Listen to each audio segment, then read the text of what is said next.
I want to show you really quickly, and it only takes less than a minute to make the perfect pie crust, which is a very essential thing. I think people should know how to make pie crust, Betty, don't you? I think they should. And you too. They shouldn't get to my age and not know how. So 2½ cups of all-purpose unbleached flour, like a Hecker's or a King Arthur, 1 teaspoon of salt, and I do always put a teaspoon of sugar in mine. Can we have some sugar, Wes? And I just turn on the Cuisinart, and I just mix the salt in with the flour. I always put a little bit of sugar in. I don't know why. I think you got sugar coming up. He's going to bring it out. 1 cup of butter, which is 2 sticks of unsalted, ice-cold butter. And I have a rule, Betty. You make it cold, the pastry, and you bake it really hot. Those are 2 golden rules. Here's some sugar. I'll just put in a teaspoon of sugar. So the butter, I feel it. It's really cold. Oh, yeah. See? No. The butter should be cold, the water should be cold, the flour should be cold, and you just... What a good secret. Run it like this, and if you were timing the actual work here without the talk, but we're multitasking because I'm talking to a fabulous guest at the same time. You! There. And just process it until it's sort of like a coarse oatmeal. Just like that, see? Not overly processed. You want still flecks of that golden butter in it. Got it. And then we have a ½ cup of iced water. And can you hold that for me? Sure, I can do that. Watch this. Yeah.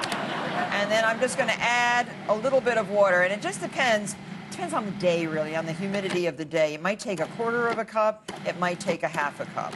How do you tell that? Well, I'm looking at it, and I can see when it starts to get into, not a ball. You don't want a ball for this. See, I've only used 1/4 cup, and it's looking almost right. I'll just put a little bit more. So see how it's now going around the outside? Yeah, it's a sight thing. Really. It is. For me, it's a sight thing.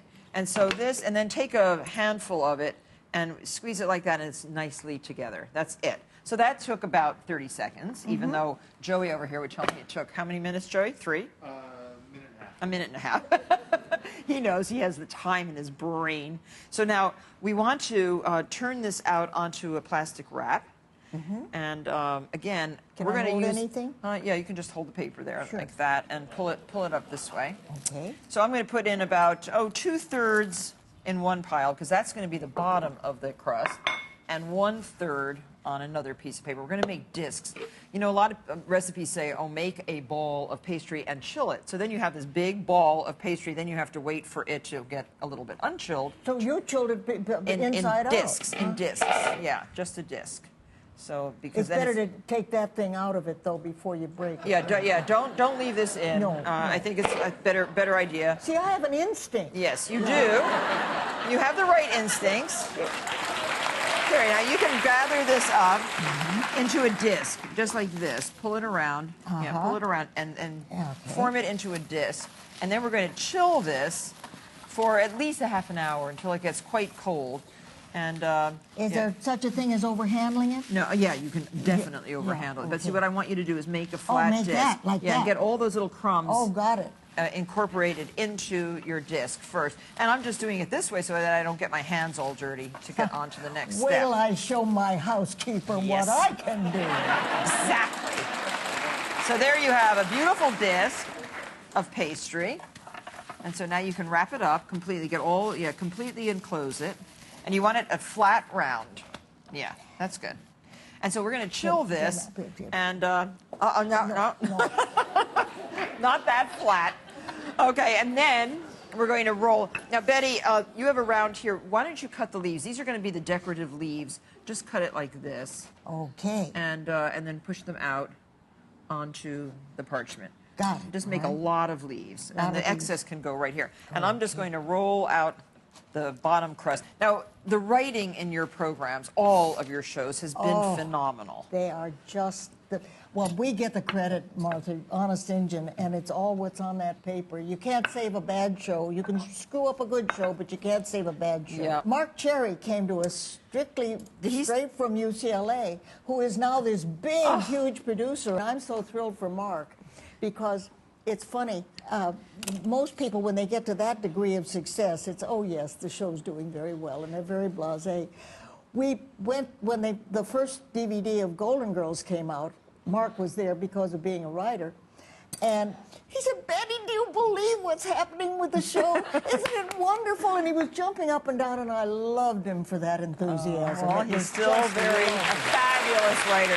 Now, just so you press your whole bottom crust in here, use a little bit of egg wash, which is 1 egg and some cream around the edge, and apply around this whole edge your beautiful leaves cut by Betty White. I don't know whether I've all done around here. Oh, you've done a lot, like this, all the way around the edge. Then you line this with a little parchment paper, wait, freeze it for 20 minutes, and then you bake it really hot. This is the filling. And Betty just loves this recipe.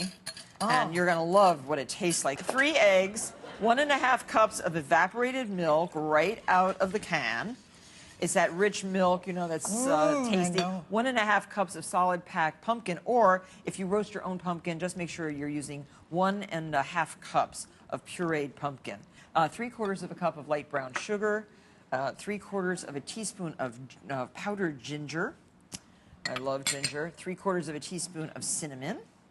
So this is all for a 9-inch pie. If you want to make a bigger pie, you can do this 1½ times or 2 times. 1/8 of a teaspoon of freshly grated nutmeg. 1 tablespoon of cornstarch, just to keep the pumpkin a little bit thicker, and 1/2 teaspoon of salt, and 1/2 teaspoon of good vanilla.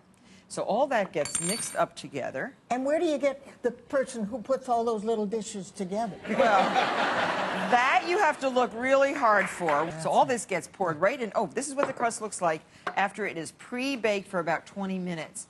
So it's a little golden on the edges. It's already started to cook. So this now goes right in. You have your oven preheated at 350 degrees, and you bake this for 50 to 60 minutes.